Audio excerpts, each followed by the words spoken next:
The ballroom sparkled with chandeliers and laughter, but the bride's smile didn't reach her eyes. Stephanie Reeves held her champagne flute like a shield, watching her new sister-in-law command the room. Rebecca dabbed at her eyes, tearful and trembling, the tragic star of a day not her own. Dr. Patricia Landry had seen real cancer patients. This performance felt wrong. Steph, that tumor marker she mentioned, it doesn't exist. For ovarian cancer staging, it's not a real test. The words hit Stephanie like ice water down her spine.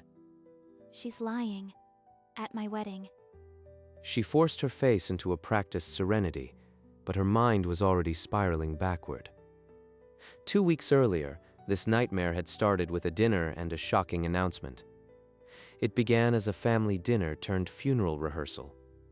At the family dinner, Rebecca's voice cut through the casual chatter like a scalpel. Everyone fell silent. I didn't know how to tell you. The doctors say it's aggressive, stage 3 ovarian cancer.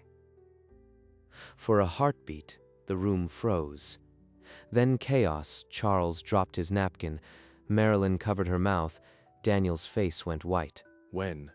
How? Why didn't you tell us sooner? What are the options? You poor thing. All alone with this. We're here now. We'll get the best doctors. They say I might not see another family event. I wanted to be brave for the wedding, but I'm so scared. Scared, yes, but also perfectly timed to eclipse our joy. Is that callous? I hate myself for thinking it. We'll postpone everything if we have to. Your health comes first. Stephanie's hand stole to Daniel's under the table, squeezing a silent plea not to let their day vanish completely. By the time dessert arrived, the wedding had become a distant hum beneath a roaring tide of grief. In the days that followed, Rebecca became the gravity around which every conversation orbited. The florist can wait, can't they? I have a chemo consult that afternoon and I need Mother there for support. Every time we try to choose a menu, it becomes another update on her white blood cell count. I feel like a terrible brother for being irritated. The new medication is experimental. It's called something like, oh, it doesn't matter. It's my best hope. She never knows the drug names or the staging details. I've Googled enough to know those questions matter. The wedding program arrived, and a new handwritten edition stood out, a special tribute to Rebecca's courage. Of course. Let's make sure she feels honored. That's what family does. If I say one wrong word, I'll be the monster who attacked a dying woman. I have to carry this alone. She buried her suspicions deep, layering gratitude and empathy over the growing unease. She promised herself that on her wedding day, she would be the only lead actress, even if it was an act. The morning of the wedding, Stephanie sat in a robe, her dress hanging like a promise, while bridesmaids buzzed around her. You look exactly how a bride should look, radiant and ready for battle. Daniel knocked softly, slipping in for a stolen moment before the ceremony. His eyes held worry. My sister's speech is 20 minutes long, and it's all about her struggle. I'm so sorry, Steph. It's fine. Today is about us. Nothing else gets through. Keep your eyes on the prize, and if you need backup, I'm front row. I've got a clinical eye. My beautiful girl. Let's get this veil perfect. This is my day. She can have the speeches, but she cannot have my peace. With her veil in place and her heart armored, Stephanie stepped into the aisle, her father's arm steady. At the altar, Daniel's face when he saw her washed away every doubt for a moment. The reception ballroom glowed with chandeliers, but as guests settled, Rebecca's sobs drew every eye. Rebecca sat near the head table, tissue in hand, accepting condolences like a tragic heroine. The best man raised his glass and thanked Rebecca for attending, calling her a warrior who had put aside her pain to celebrate love. Rebecca bowed her head, pressing the tissue to her eyes, as murmurs of admiration rippled through the room. Smile. Just smile. They'll stop eventually. This is still our day. This is too much. I had no idea it would be this bad. I'm so sorry. Then a bridesmaid spoke, weaving Rebecca's bravery into a story that should have been about the bride and groom. She's even in the maid of honor speech. We're not the stars anymore. Dr. Patricia Landry set down her fork, her clinical gaze tracking Rebecca's every exaggerated breath. Real cancer patients don't perform grief like a curtain call. I need to watch this one.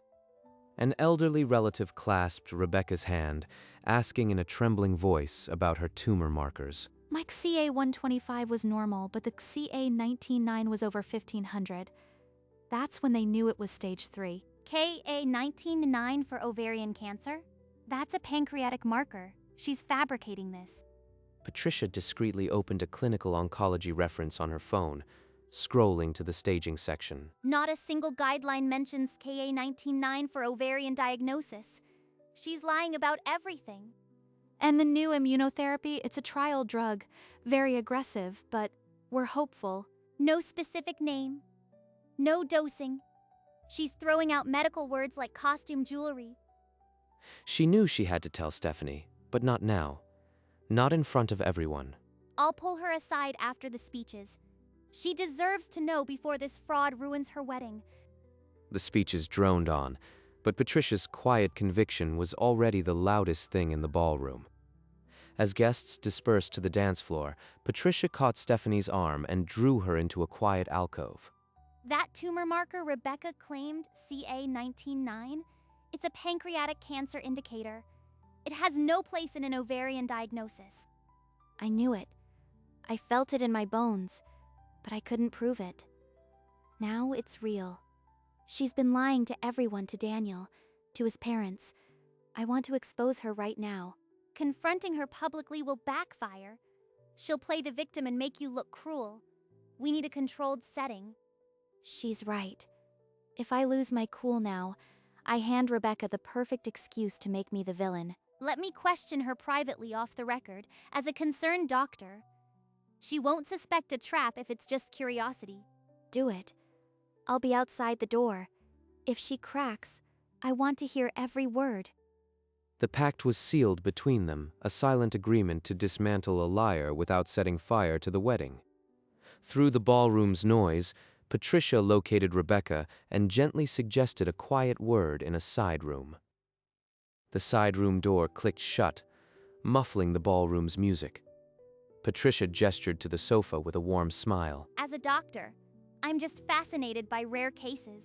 Could you walk me through your initial symptoms? Oh, just bloating and fatigue. You know, the vague ones. Then the scan showed a mass. And the CA-19-9 who ran that panel? That's not standard for ovarian workups. My oncologist ordered it.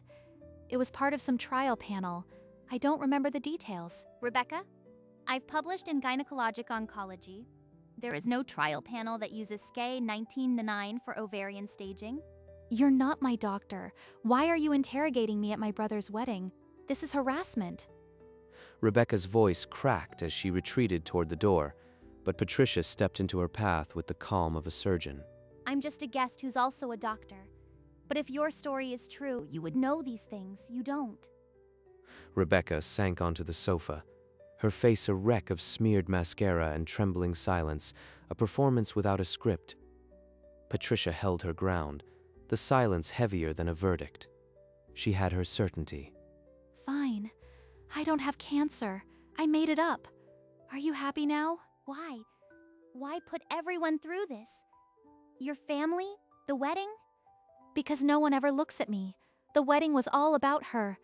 I needed them to see me just once. Needing attention doesn't explain the precise medical fraud, but she's clinging to that excuse. I just wanted to matter. It's not a crime to need love. She was stealing my family. We're done here. Dry your eyes and go back to the party. We'll discuss this later. Patricia stepped out, leaving Rebecca clutching the tissue box like a lifeline. The show wasn't over, but the audience had left. She admitted it's fake, claims it's just for attention, but I don't buy the whole motive yet. Attention? That's all? 2 weeks of misery for a spotlight. Something still feels off. They agreed to watch and wait, knowing the reception wasn't the place for a full reckoning. Not yet. Across the room, Charles's phone vibrated. He excused himself from a table of cousins and stepped into the corridor. The bookkeeper's voice was strained. "Mr. Reeves, there are repeated 5-figure withdrawals from the restaurant account, all authorized by Rebecca." For what? Medical bills? But she said the insurance covered everything. He pulled up the business account on his phone, scrolling through transfers that matched her fake treatment dates. She's been stealing from us. The cancer, the tears, it was all a cover to drain the restaurant. He strode back into the ballroom, scanning the crowd until he found Stephanie and Patricia near the bar. Look at this. These withdrawals. Every one during a chemo week. The total's over 50,000. It wasn't just attention. It was embezzlement. The disease was a diversion. The CA-199 was the perfect smokescreen. Nobody asks for receipts when you're supposedly dying. Stephanie met Charles's eyes, a silent compact forming. They would finish the reception, then confront a thief. After Charles walked away, Stephanie stood rooted, the magnitude of 50,000 stolen dollars constricting her breathing. I'm standing in a designer gown while she siphoned their retirement. Every tear she shed was a deposit slip. Steph, your hands are shaking. What happened? Talk to me. She drew him into the private alcove and unspooled the whole betrayal, the fake markers, the confession, the missing money. She stole from my parents. The whole cancer act was just so we wouldn't ask where the money went. I want to expose her right now, but we can't.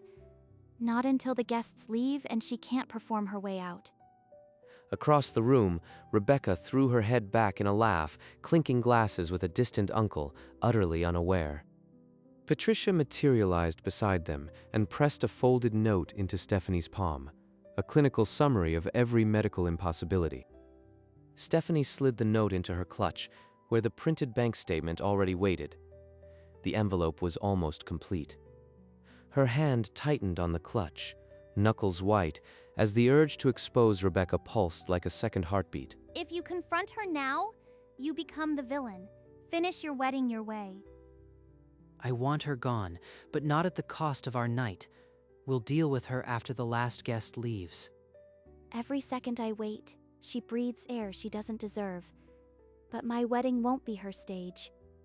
She forced oxygen into her lungs, steeled her spine and nodded. Joy now, justice at midnight. Daniel kissed her forehead, and together they stepped back into the celebration, an unspoken pact between them.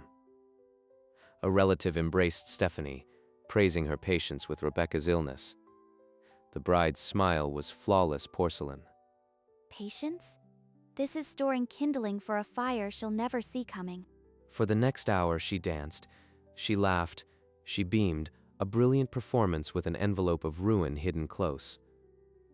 As the evening waned and guests trickled out, Stephanie's heart began to beat in time with the coming storm. The DJ announced the first dance, and the room swelled with applause. Daniel took her hand, smiling. I will remember this, not her lies, but his hand on my back and the way he looks at me. After the song, she kissed his cheek and excused herself to find a printer in the venue's small business office. She printed the bank statement with trembling fingers, every withdrawal date circled, every lie itemized. Patricia met her in the hallway and handed over a single sheet, a concise professional summary of Rebecca's medical impossibilities. Everything she claimed is here, with the correct standard of care next to it. She won't talk her way out of this. Stephanie slid the summary and the bank statement into a single ivory envelope. It felt heavier than a brick. She rejoined her husband as the cake was wheeled out, her smile so bright no one noticed the envelope tucked into her dress. One slice, then the garter toss, then goodbye. Then I burn her world down. The frosting was sweet, the camera flashes bright, but all she could feel was the envelope's edge against her ribs. Daniel's hand covered hers on the cake knife, steadying the tremor she couldn't suppress. We're almost through. One bite, one smile for the camera, then we move on. She cut a precise wedge, then a small voice piped up beside her, a flower girl begging for extra frosting. You get the biggest rose, sweetheart. Here. The laugh that escaped her was real, and Daniel's relieved exhale brushed her cheek as he squeezed her hand. Across the room, Rebecca applauded with damp eyes. Still, the martyr in black. That's the last tear she'll ever get from this family. They fed each other cake, and the applause swelled. But her smile now was a shield with a sharp edge. You're the strongest person I know. I love you.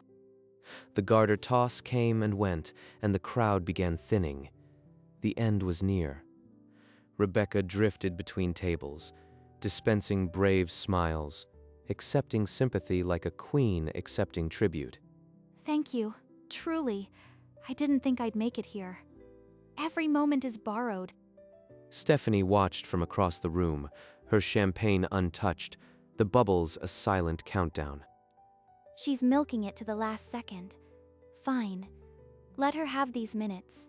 They're the last ones. Rebecca moved on to a cluster of young cousins, sighing, adjusting her shawl, the tragic center of every orbit. Just a few more minutes. The staff will tell me. Then I hand her the truth she owes. She caught the eye of a passing server and spoke too quietly for anyone else to hear. Let me know when only the family remains. I need a private moment before the lights go up. The server nodded and retreated. Stephanie pressed her hand flat against her dress, feeling the envelope's corners. The dance floor emptied. The band packed up. The last guests collected their coats, and the ballroom grew quiet. Stephanie and Daniel stood by the doors, accepting final congratulations as guests filtered out into the cool night. Rebecca made no move to leave. She adjusted her shawl near the dessert table, a queen surveying a finished battlefield. Charles and Marilyn gathered their coats, exchanging quiet words, unaware of the storm brewing. Daniel, keep Rebecca here. Don't let her slip out before I'm ready. Daniel squeezed her hand, his nod a promise, and crossed the room to his sister. He placed a light hand on Rebecca's elbow, steering her toward the family table with a tight smile. Brother, you're hovering. What's wrong? Just wanted a few more minutes together before you go. The last guest departed. The doors closed with a soft thud, and the ballroom fell silent except for kitchen clatter. Stephanie's hand slipped into her dress and found the envelope. It was time. Stephanie stepped away from the doors. The envelope held tight and caught Patricia's eye across the empty floor. Patricia, leaning against the bar, gave a slight nod and drifted toward Daniel, who stood by the family table. Charles felt the change, a tightening in the air, and let his coat hang limp over his arm, watching. Rebecca? Rebecca looked up from her shawl, her smile still painted on, but a flicker of confusion crossed her face. Yes, sister-in-law. Decided to give me a personal send-off? Stephanie closed the distance until they were face to face, the envelope displayed like a verdict. Daniel guided his parents closer, and the small circle of family gathered like jurors around an unspoken accusation. Before we leave, there's something you need to see. The envelope hung between them, its white surface as final as a tombstone. No one breathed. Without a word, Stephanie pressed the envelope into Rebecca's hand, then stepped back. Rebecca tore it open with a laugh, but the sound died in her throat as she saw the bank statement. Her face lost color. The page showed circled withdrawals, each dated during her supposed treatments. This isn't what it looks like. I can explain. Explain what? That you stole over $50,000 while we thought you were dying? Rebecca's eyes darted to Patricia's summary, the medical evidence, and her last defense shattered. It was just money. I was going to pay it back. You can't do this. Money from the restaurant your mother and I built. You lied to all of us. Marilyn turned her back, her sobs muffled in her handkerchief. Rebecca sank onto a chair, the envelope dropping from her hand, a queen without a kingdom. Through heaving sobs, she splintered apart, the confession pouring out between apologies. I took the money. I needed it. The cancer was just a way to make everyone focus on me, not on the missing funds. Why? We would have helped you. Instead, you buried us in lies and debt. Marilyn pressed her handkerchief to her face and stumbled backward, unable to look at her daughter. Daniel pulled Stephanie against his side, his eyes wet but fierce, his pride in her palpable. I didn't want to ruin my wedding day, but I won't let you ruin this family. You will repay every cent, and you will leave this house tonight. We'll decide the rest later. Rebecca covered her face with her hands, her body shaking, the weight of her crimes now pressing her into the chair. The circle of family drew back, leaving her isolated, not by spite, but by the simple, unbridgeable distance of betrayal. Stephanie let out a long breath, and Daniel kissed her temple. The wedding was over. The marriage was just beginning. Charles's eyes, red-rimmed, fixed on his daughter. You will repay every cent, and then we will talk about the rest. After tonight, we decide what to do, legally. Until then, you will not set foot in our home. Marilyn pressed her handkerchief to her trembling lips and turned without a backward glance. Keep everything, the statements, the summary. If she tries anything, you'll need them. Stephanie nodded, and Daniel's arm curved around her waist, a solid warmth against the chill of betrayal. Charles led Marilyn toward the doors, their steps heavy, their faces carved with years of trust, shattered in minutes. Rebecca remained fixed in her chair, the envelope at her feet, her world reduced to a single spotlight of shame. Let's go home, Steph. We've fought enough tonight. They walked out into the cool night, the ballroom's last light glinting off her bracelet as the door swung shut.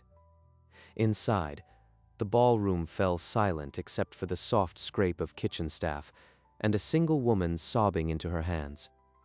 Outside, the air was sharp and clean. Stephanie paused on the gravel, her dress trailing, and looked back. Through the glass doors, she could just make out a dark silhouette hunched on the ballroom steps. There's no satisfaction in this, just the quiet knowledge that I protected what I could. She made her choices. Now we get to make ours. Come on, wife. He shut her door with a soft click, walked around, and slid behind the wheel. The engine hummed to life. She turned her face to the window, the venue's lights shrinking in the side mirror. The car rounded the drive past the old oaks and carried them away from the wreckage and the rose petals. On the steps, a single ivory envelope lay forgotten, a petal from her bouquet resting beside it. The night ended not with a bang, but with the echo of a girl who chose to act, and the silence left in her wake. And somewhere down a dark highway, a bride fell asleep against her husband's shoulder, her wedding day finally her own. The morning crept over the venue, pale and without ceremony. Inside, the ballroom lay still, its chandeliers dim, the last petals turning brown at the edges.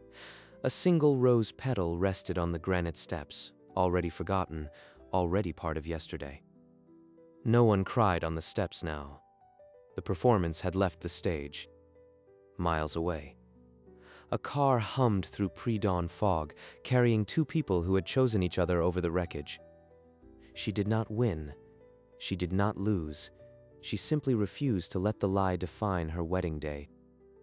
And that refusal became a quiet kind of grace.